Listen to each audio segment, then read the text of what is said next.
Ang sakit ng ulo ko.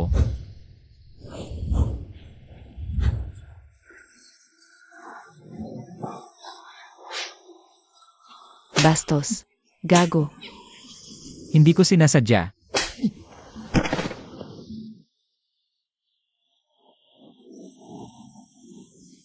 Kakagising ko lang, sumandal lang ako sa lupa.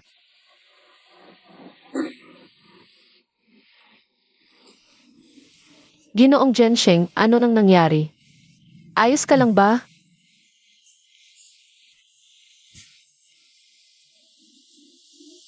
Miss, pasensya na. Hindi niya sinasadya. Kakalagpas lang namin sa barko, lahat nahihilo pa. Sinasadya talaga yan. Magkasabwat kayo sigurado. Sinasamantala niyo ang sitwasyon para manggulo. Maging makatwiran ka naman. Kung gusto ko talagang manggulo. Kanina pa kita itinapon sa dagat. Saan ba to? Nasaan ang cruise ship? Yung ibang tao. Mukhang nabangga sa bato at lumubog.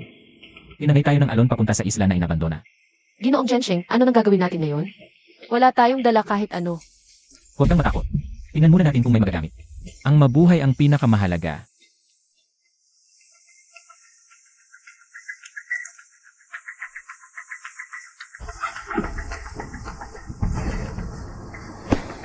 Tutulungan kita.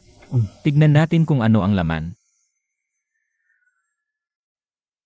Magkasabwat nga kaya talaga sila. Aray, may aso.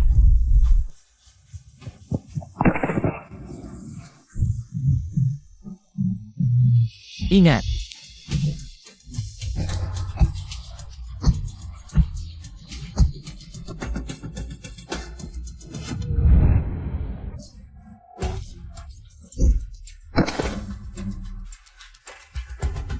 Umalis ka diyan.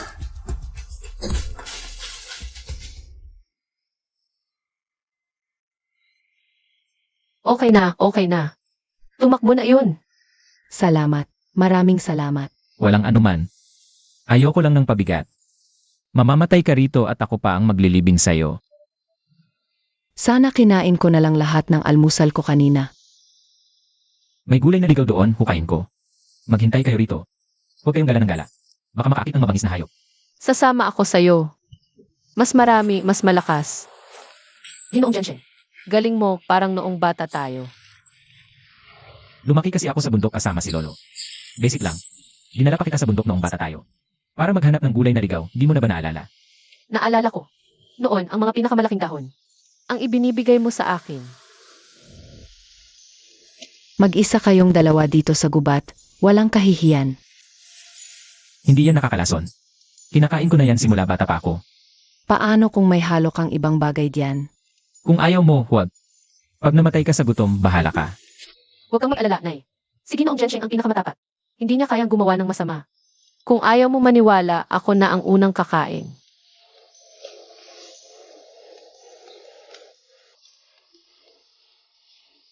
Tingnan mo, okay naman ako.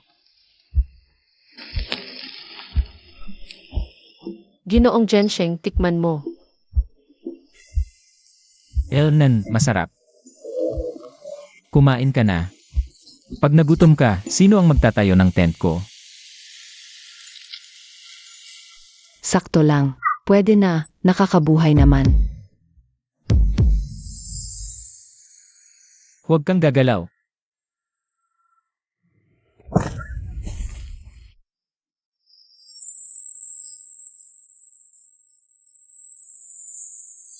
Ahas na gubat yan. Hindi nakakalason pero okay na ngayon. May dagdag ulam tayo. Masarap ang laman ng ahas. Salamat. Kanina, akala ko mamamatay na ako sa takot. Akala ko, katapusan ko na. Tapos na yon. Nandito ako, hindi kita pababayaan. Okay na, okay na. Tapos na yon, huwag ka nang matakot. Hindi. Hindi yon ang ibig kong sabihin. Parang papalit ang panahon.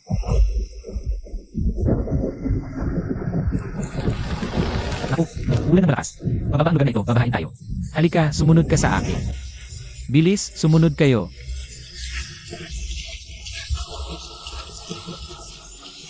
Ginoong Jensheng, may kuwebang nakita ko sa unahan.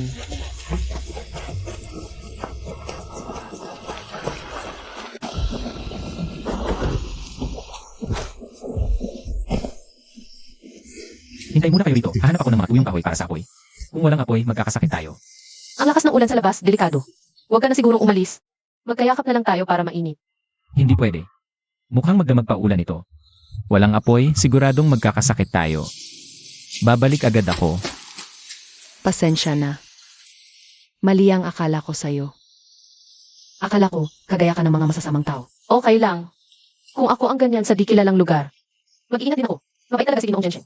Mabuti ang puso niya, makikilala mo rin yan. Narinig mo ba? Parang may humihingi ng tulong. Parang malapit lang sa unahan. Ano nangyari? May problema ba? Ginoong Genshin, may humihingi ng tulong sa labas. Ay,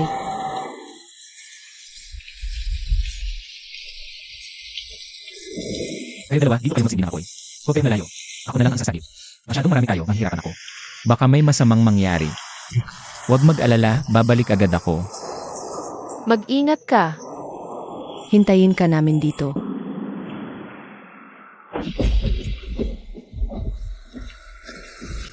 Huwag kayong magpanik, andito na ako. Bilis. Lumalalim na ang tubig. Tulong. Hindi na namin kaya. Huwag kayong magpanik. Hawakan ang lubid na ihahagis ko. Si. Hawakan ang lubid. Isa-isa kayong umakyat. Mauna ang bata. Natatakot ako. Huwag matako. Hawakan ng lubid. Hatakin ka niya. Ay, Okay na, okay na. Ligtas na tayo. akala ko mamamatay na ako. Salamat. Salamat sa pagligtas mo sa amin. Huwag kang matakot. Xiaogu, umakyat ka muna. Huwag kang matakot. Ligtas na tayo. Ligtas na. Pakawalan mo muna ako. Ay, Ingat! muntik na akong mahulog. Malakas ang ulan, bumalik na tayo sa kuweba.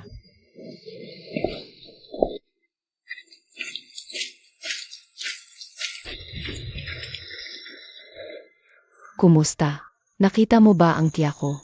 Wala. Hinanap ko pero ang dalawa lang ang nakita ko. Punasan mo muna ang sarili mo. Baka magkasakit ka. Paano nangyari? Ang tiya ko. Wala. One King, may awa ang Diyos sa tiya mo. Siguradong ligtas siya. Baka sa ibang lugar siya napadpad. Tama. Mahaba ang dalampasigang ito. Bukas pag huminto na ang ulan, hanapin natin siya. Ate, huwag kang malungkot. Si kuya naman. Makakahanap tayo ng tiya mo.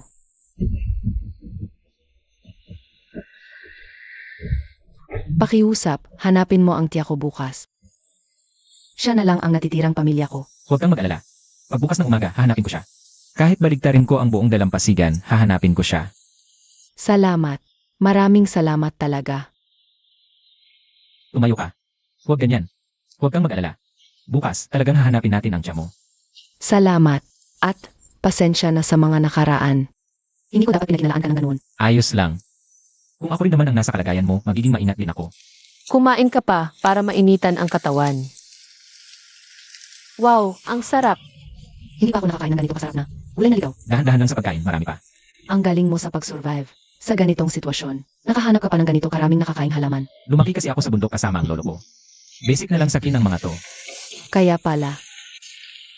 Basang-basa ka. Punasan mo na. Baka magkasakit ka.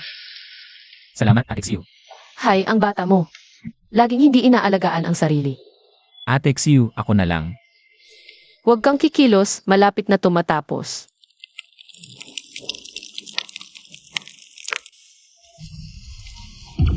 Ano yang tunog? Lobo ba yan?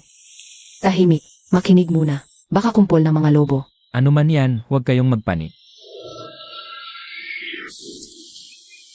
Ito, dalhin mo. Kainin mo sa daan. Mag-ingat ka talaga. Huwag kang mag-alala, babalik ako agad. Ingat! Huwag pumunta sa mapanganib na lugar. Kapag may masama, mag-signal. Nandito kami. Kaya mo yan, kuya. Dapat mong mahanap ang tiyan ni Atuan King.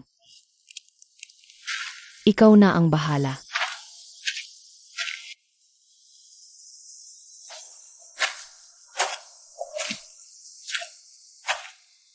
Isang oras na kaming naglalakad. Sana mahanap namin siya.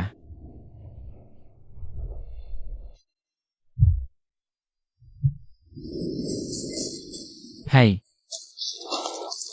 Hoy, ayos ka lang ba?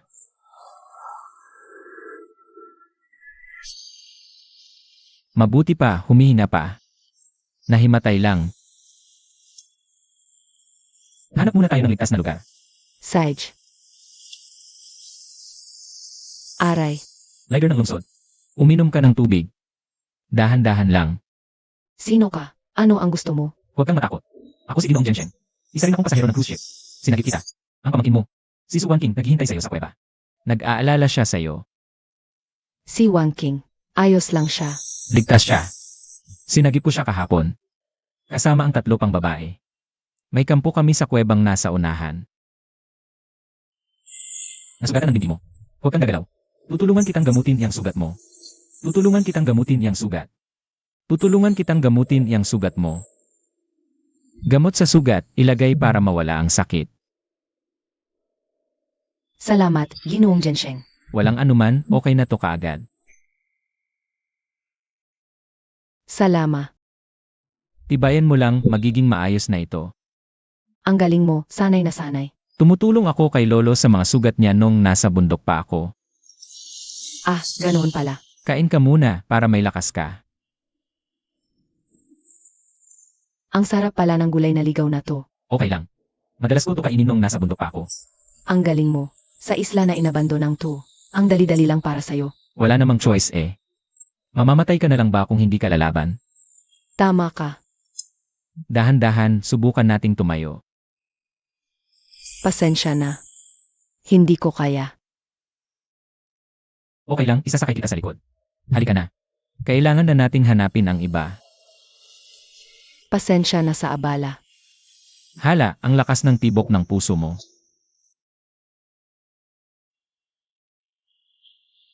Siyempre, humihingal ako sa pagbibitbit sa'yo.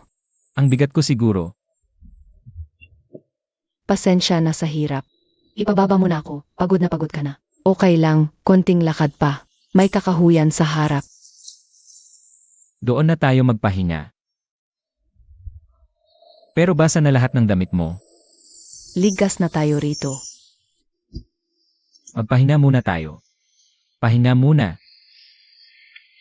Salamat sa'yo, napagod ka na. Ella Liu, kaya ko na to. Huwag, pawisan ka. Enma Liu.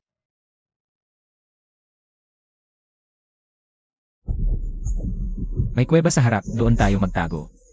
Dahan-dahan, baka ka madulas.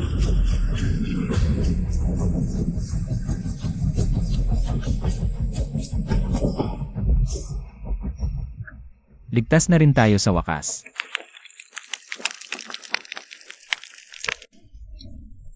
Salamat talaga. Kung wala ka, namatay na ko ngayon sa dalampasigan. Walang anuman. Kahit sino, gagawin yan. Hindi. Marami na akong nakilalang makasarili.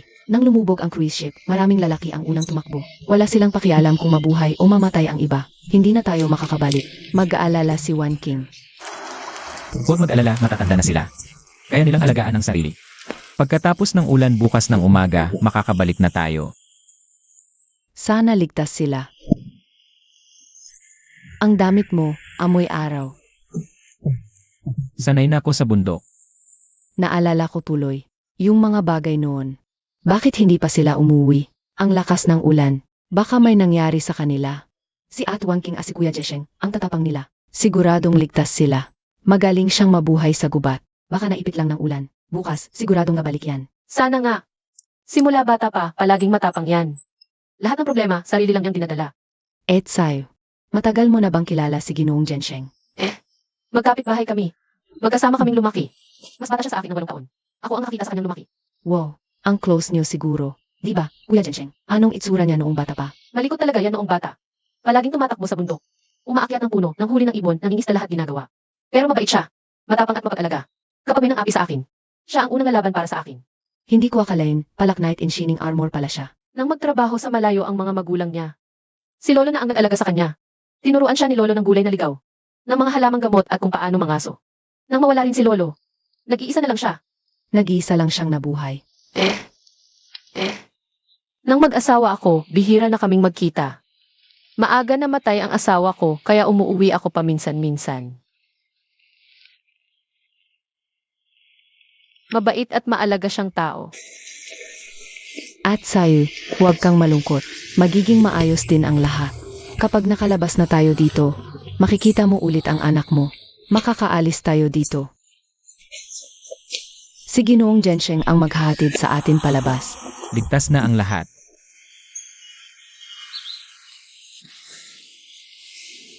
Pasensya na, kagabi. Ayos lang, pwede na tayong umuwi.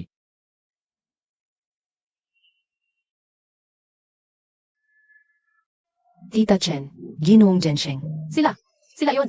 Bumalik na sila. Mabuti naman. Bumalik na sina Tita Liu at Ginoong Gensheng. Tita, sa wakas, sobrang kinabahan ako para sa'yo. Heto na. Ayos lang ako, anak. Salamat kay Ginoong Gensheng. Ginoong Gensheng, talagang maraming salamat sa'yo. Huwag po, Tita Liu. Dapat lang yon. Tita Liu, patingin po ng sugat niyo. Pasensya na po sa abala. Maganda ang pagaling ng sugat, walang impeksyon. Makakatayo ka na pagkatapos ng 2 araw. Basta't ligtas ka. Ang sarap ng luto mo, mas masarap pa sa chef namin sa bahay. Sobra naman, simpleng pagkain lang to. Kumpleto na tayo, kailangan na natin patibayin ang kampo. At maghanap ng matatag na pinagkukunan ng tubig tabang. Ang kuweba ay delikado, malapit sa dagat. Sasama ako sa'yo. Ako rin. Ako na ang maiwan para alagaan si Tita Liu at ayusin ang mga... Gamit. Ako rin, tutulong ako rito.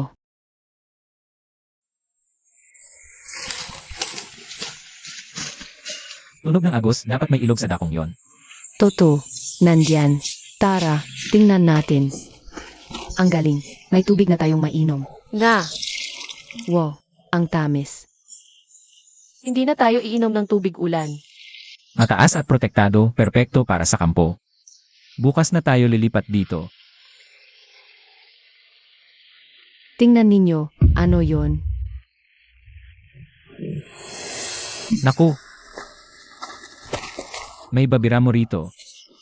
At malaki ang katawan. Darating ba talaga ang babira mo? Yung bakas kahapon. Baka naman hayop na iba yon. Hindi. Kasi laki ng mangkok ang mga bakas. Wala nang ibang hayop na ganoon kundi babira mo. At sa pagtingin sa kalinisan ng mga bakas. Malamang madalas itong dumaan sa paligid. Pwede kayang sumugod sa kuweba ang babira mo. Ang laki-laki niya. Kaya ba natin siya? Huwag kayong matakot. Kung sinabi ni Ginoong Gensheng na kaya niyang harapin yun, may paraan siya. Baka tayo mahulog sa bitag. Malakas ang dabira mo. Huwag harapin ng diretso. Ang paggamit ng bitag ang pinakamatalinong paraan. Tutulungan ko kayong maghagis ng bato. Tumpak ang paghagis ko. CJ, Magtulungan tayo.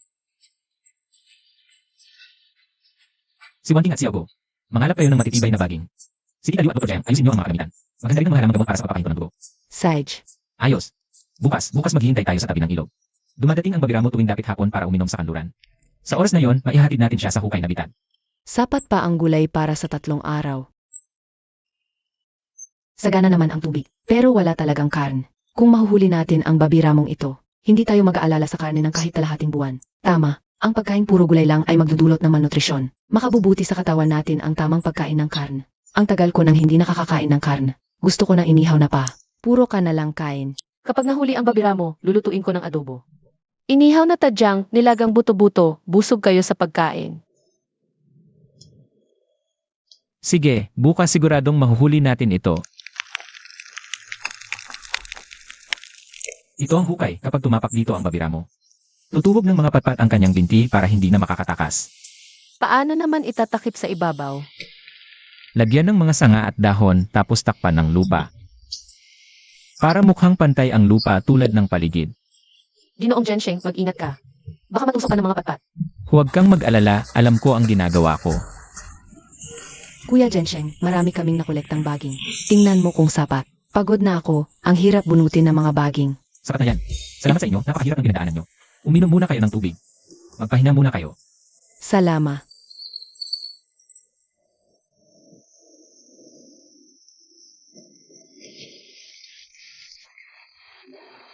Narito na siya, malapit na. Tahimik lahat. Mag-ingat, alerto ang babira mo. Kapag nakaramdam ng kakaiba, tatakbo agad yan. Handa na. Kapag tumapak na sa hukay, lalabas tayo agad. Bakit huminto? Ay naku! Nakatiktim siya. Takbo!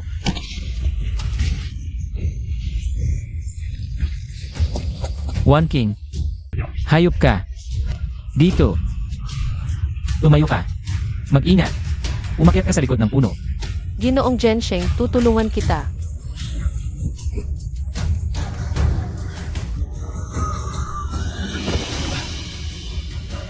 Chen Gensheng, nasugatan ka. Grabe, ang laki ng sugat mo. Ayos lang. Maliit lang to, pero nanalo tayo. Nahuli natin ang babira mo. Ang galing. Nahuli natin ang babira mo. Kuya Gensheng, ang galing-galing mo talaga. Huwag kang gagalaw. Babalutin ko ang sugat mo. Ayan, sa susunod, huwag babasahin para hindi ma-impeksyon. Salamat. Ang ganda. Ang laki nitong babira mo. Siguro 300 kilos. Hindi na tayo mag-aalala sa pagkain ng karne sa loob ng 1 buwan. Ginoong Gensheng, ang galing-galing mo talaga. Na kaya mong harapin mag-isa ang ganito kalaking babira mo. Nga, salamat talaga sa iyo ngayon. Walang anuman. Dapat lang naprotektahan ko kayo. Sige na, aayusin ko na itong babira mo. Mamaya, mag-ihaw tayo ng babira mo. Huwag mo nang ulitin ang pagiging pabaya sa sarili mo. Nag-aalala ko para sa iyo. Tutulong na ako kay Atsiu sa pagluluto. Ang bango, kailan tayo kakain? Gutom na ako. Huwag magmadali, malapit na. Ihawin pa natin sandali. Mas masarap kapag lumabas ang mantika. Tingnan mo to. Ginoong Gensheng, ikaw ang pinagod ngayon. Ito ang pinakamalaking piraso para sa iyo. Salamat, Ate Xiu. Uminom ka ng sabaw para hindi mabilawkan. Ito para sa iyo, para hindi nakakaumay. Ginoong Gensheng, tikman mo itong piraso ko. Ang sarap. Mukhang ang ating bayani ay binibigyan ng pagkain ngayon.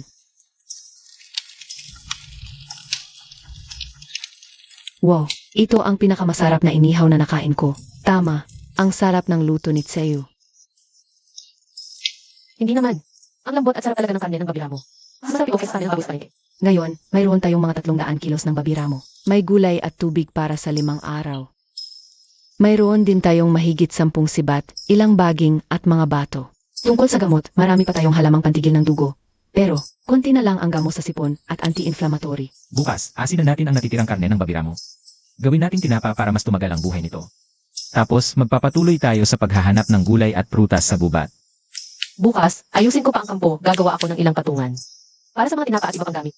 Kami ni Xiao Guo ang maghahanap ng kahoy.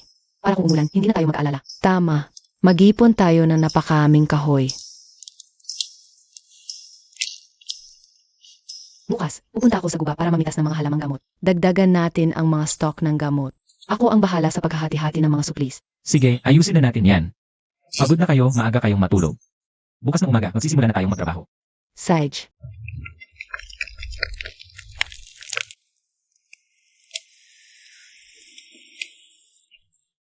Bakit hindi ka pa natutulog? Bukas may trabaho pa tayo. Ako muna ang bantay, baka may mga hayop na dumating. Huwag kang masyadong mapagod, maghahalili tayo. Okay lang, hindi pa ako inaantok. Oh, Ate Xiu, bukas umaga lalabas ang tubig. Punta tayo sa dagat. Maraming alimango, ahong at isda sa tabing dagat. Palagi kang nag-iisip para sa lahat. Alagaan mo rin ang sarili mo. Dati, akala ko mas maganda ang mag-isa. Pero ngayon, parang mas masaya pala kapag marami tayo. Gising na.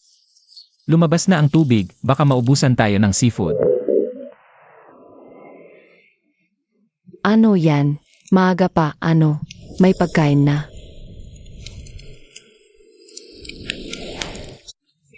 Hindi pagkain, pupunta tayo sa dagat. Mag-ayos na kayo. Tara na. Naku, parang seafood buffet dito. Ang dami. Huwag kayong tumitig. Ito ang almusal natin ngayon. Huwag kayong nakatayo lang dyan. Hindi ito lulundag sa kawali. Ang laki nito. Sabi ng kagadagat, ano ang dagat, yun ang kinakain. Bigla kong nagustuhan ang isla na inabandona. Ginoong Gensheng, halika rito. Tingnan mo to. Ang laki. Sa restaurant, libo-libo ang halaga nito. Ngayon, libre lang. Dagdag ulam mamayang gabi. Mamaya, kakain ako ng 2. May isda dito at malalaki pa. May sabaw na isda tayo mamaya. Wow, nahuli talaga. Swertihan lang. Ano pa ba ang hindi mo kayang gawin? Magbuntis. Pwede ka naming turuan. Aray, aray, ang sakit-sakit. Sinabi ko na sa'yo, sa likod hawakan ang alimango. Unang beses ko lang kasi mangisda sa dalampasigan. Ngayon, mas okay na ba? Mas mabuti na. Huwag magpanggap. Tawagin mo muna ako. Sage. Ang taray nito. Pero hindi naman pala siya ganun kasama. Yumaman? Sa islang to, paano kaya yaman? Ang kalayaan sa pagkaing dagat ay kayamanan din. Tama ka diyan. Puno na. Hindi na kasya sa timba to. Meron pa yung isa. Tumahimik ka. May malaki dyan. Saan? Bakit hindi ko makita? Naku, ang laki. Huwag kang maingay, baka makatakas. Ang swerte natin ngayon. Nahuli natin ang malaking lapu-lapu. Yan ang swerte. Wow, daming isda. Ako ang huhuli ng pinakamalaki.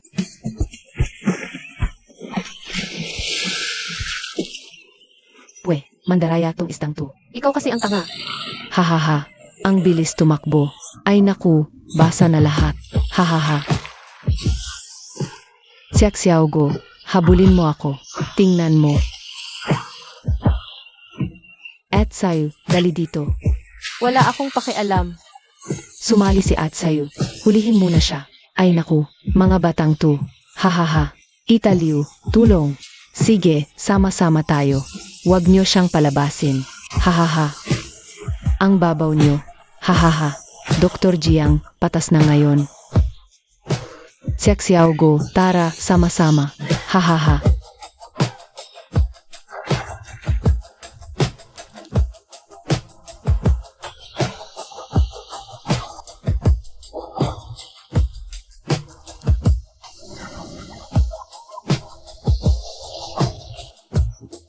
Ang weirdo.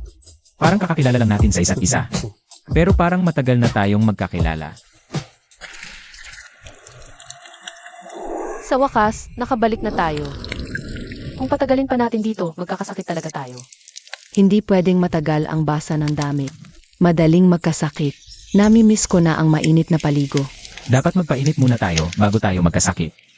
Pero hindi naman pwedeng basang-basa tayong magdamag. Bakit? Ginoong Jensheng, baka pwedeng lumabas ka muna? Kailangan naming patuyuin ang mga damit namin. Ginoong Jensheng, pakiusap sa labas ng kuweba muna. Pinapalayas niyo ba ako? Unanimous decision yan. May ihanda pa akong isda. Pwede naman sa labas. Parang magnanakaw ang turing ninyo sa akin. Wanming, ang kinis talaga ng balat mo. Salamat. Pero si Xiaogo ang pinakamaganda sa atin. Ako, hindi. Gusto ko pa ng katawan na tulad ni Atsayu. Ano ang minamadali mo? Manyon, single ka pa ba? Ang dami kong nakilala, pero parang palaging may kulang. Ang lalaking may pananagutan, bihira na talaga ngayon. Pag-usapan natin. Si Ginoong Jensheng, responsible naman. At marunong sa lahat. Matapa pa. Hala, andito pa ako sa labas. Nagsimula na kayong magchismisan. Hahaha, wala pa kaming ginagawa. Huwag kang mangingit-ngit. Sino ba ang interesado? Nahinip na. Hahaha. Mga babaeng walang magawa, puro chismis lang ang alam. Grabe naman ito. Dati nung sumasama ako sa mga business banquet, hindi ganito kaganda ang handaan, lalo na't sariwa at bagong huli. Kainin na natin bago lumamig. Ikaw ang pinagod ngayon, kumain ka ng marami. Salamat, ate. Ano bang pinagsasabi mo, te? Ikaw kasi, kanina mo pa ako kinakagat. Ang sarap talaga ng lasa. Ayoko na, parang 3 araw akong hindi kakain. Kanina mo pa yan sinasabi. Iba yon, kanina kaya ko pang kumain ng isang lobster. Hindi masyadong malinis ang langit, parang tumigil ang lahat. Anong nangyayari? Tignan mo ang panahon, parang may paparating na bagyo. Masyadong mababa ang lugar na ito, masyadong malapit sa dagat. Bubaha ang kuweba, pumunta tayo sa itaas ng ilog, alis na. Dapat matapos natin ang kanlungan ngayong araw. Hindi naman siguro ganoon ka-stricto si Ginoong Jensheng, di ba? Sana nagkakamali lang ako. Wala nang oras para magpahinga. Lahat tayo ay kailangang magpakahirap.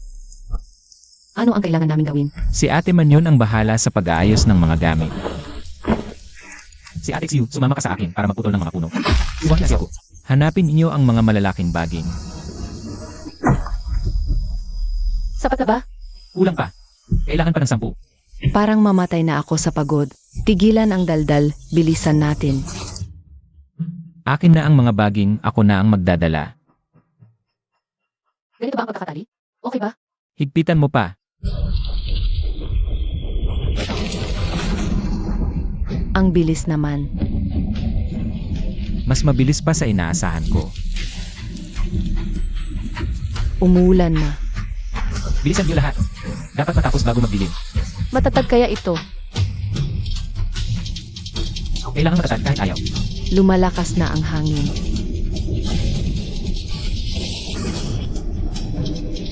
Nayangat na. Kalimutan na ang bubong. Ang siksikan naman dito. May masisilungan ka, reklamo pa. Umugong ang hangin. Kaya, hindi ko alam. Unang beses kong narinig na, di mo alam. May problema ba? Ginoong Gensheng. Umatras kayo. Babagsak na. Umatras kayo. Ako na. Kaya pa. Hindi naman agad babagsak yan. Hindi ko na rin kaya. Kuya Gensheng. Ingat.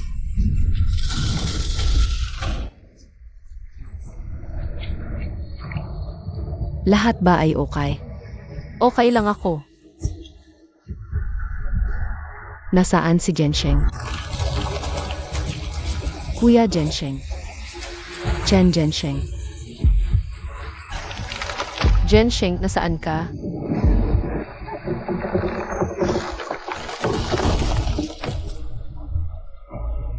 Kuya Gensheng. Patay na kaya siya? Huwag kang magsalita ng ganyan, Gensheng. Gensheng.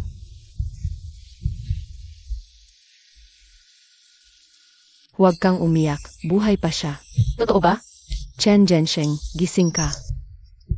Abay, concern ka para sa akin. Gago, sinong nagpilit sa'yo? Halos mamatay kami sa takot. Di buhay pa naman ako, di ba? Ay ko. Ang sakit. Huwag kang kikilos, may internal injury ka. Ganun ba kagabi? Sa mga susunod na araw, magpahinga ka lang. Kami naman ang mag-aalaga sa'yo ngayon. Magpagaling ka lang ng maayos. Huwag ka nang magpakitang gilas ulit. Sige, magpapahinga na lang ako ng ilang araw. Yan ang gusto naming marinig.